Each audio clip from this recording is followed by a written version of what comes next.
আওয়ামী লীগ সরকার আপনার গত 3টা নির্বাচনে বাজেভাবে ব্যবহার করেছে। পুলিশ প্রশাসনকে সাক্ষী রেখে দিনের ভোট রাতে করেছে। আপনার মরা মানুষকে নিয়ে এসে ভোট দেওয়ানো হয়েছে। আবার আমরা দেখেছি যে তাদের জন্য আলাদা বরাদ্দ রাখতে হতো, তাদের জন্য আলাদা টাকা রাখতে হতো। ভোটের আগের দিন রাতে আপনার এসপির জন্য টাকা রাখতে হতো, ওসির জন্য টাকা রাখতে হতো, এসআই এর জন্য টাকা রাখতে হতো, কনস্টেবলের জন্য টাকা রাখতে হতো। এই যে কাজগুলো আমাদের করতে হতো, বিগত আমরা 17 বছর এই প্রক্রিয়াগুলোর মধ্য দিয়ে গিয়েছি।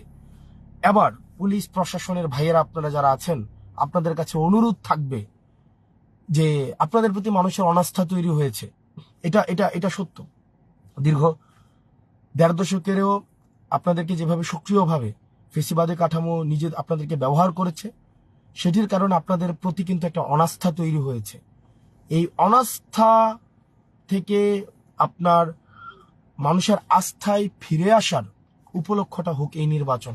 আপনারা দেখেছেন রাজনৈতিকভাবে আপনাদেরকে গত 3টা নির্বাচনে কিভাবে ব্যবহার করে আপনাদেরকে জনবিচ্ছিন্ন করে ফেলা হয়েছে, যার কারণে হয়তো আপনারা রাজনৈতিক কিছু সবাই না, কিছু পুলিশ প্রশাসনের ভাইয়েরা হয়তো আপনারা রাজনৈতিক সহচর্য পেয়েছেন, রাজনৈতিক হয়তো পৃষ্ঠপোষকতা পেয়েছেন, কিন্তু আপনারা কিন্তু গণবিচ্ছিন্ন হয়েছেন, জনবিচ্ছিন্ন হয়েছেন। আমি আপনাদের কাছে করজোর অনুরোধ করব, এই প্রজন্মের 24 পরবর্তী বাংলাদেশের আপনাদের প্রতি অনেক প্রত্যাশা। তারা দেখতে চায় যে পুলিশ প্রশাসন একটা সুষ্ঠু নিরপেক্ষ একটা নির্বাচন উপহার দিবে।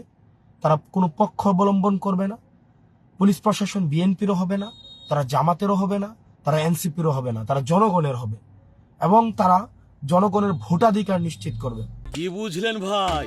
অনলি যেটাই চাই। আগামী নির্বাচনে এই 12 তারিখে আপনাদের এটা হচ্ছে একটা পরীক্ষা। এটা রাজনীতিবিদদের যেমন পরীক্ষা, এটা কিন্তু আপনাদেরও একটা পরীক্ষা। আমি আপনাদেরকে অনুরোধ করব, বাংলাদেশের পক্ষে দাঁড়ান, জনগণের পক্ষে দাঁড়ান, বাংলাদেশের পক্ষে দাঁড়ান।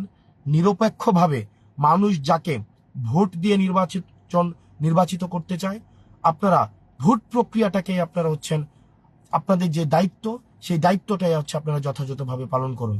পরবর্তীতে আমাদের যারা সেনাবাহিনীর সদস্য আছেন, আমরা গতবার আমি দেখেছি যে 24 সালে নির্বাচনের আগে সেনাবাহিনীর যে ভ্যানগুলো নিরাপত্তার জন্য রাস্তা দিয়ে যাচ্ছিল, তখন মানুষ ভুয়া ভুয়া বলে স্লোগান দিয়েছে।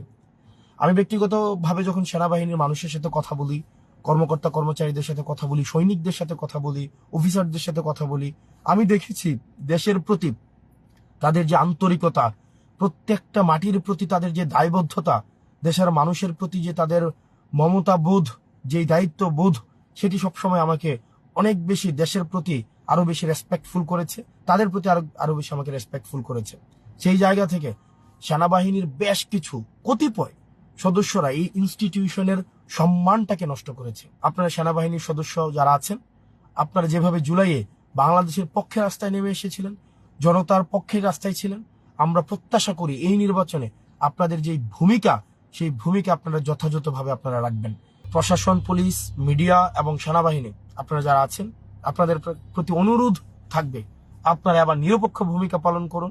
এই 12 তারিখ কিন্তু শুধুমাত্র যে ভোটারদের পরীক্ষা, বিষয়টা এমন না, এই প্রতিষ্ঠানগুলোরও পরীক্ষা, আপনাদেরও পরীক্ষা। আপনারা কতটা মানুষের আস্থা অর্জন করেছেন সেটিরও পরীক্ষা।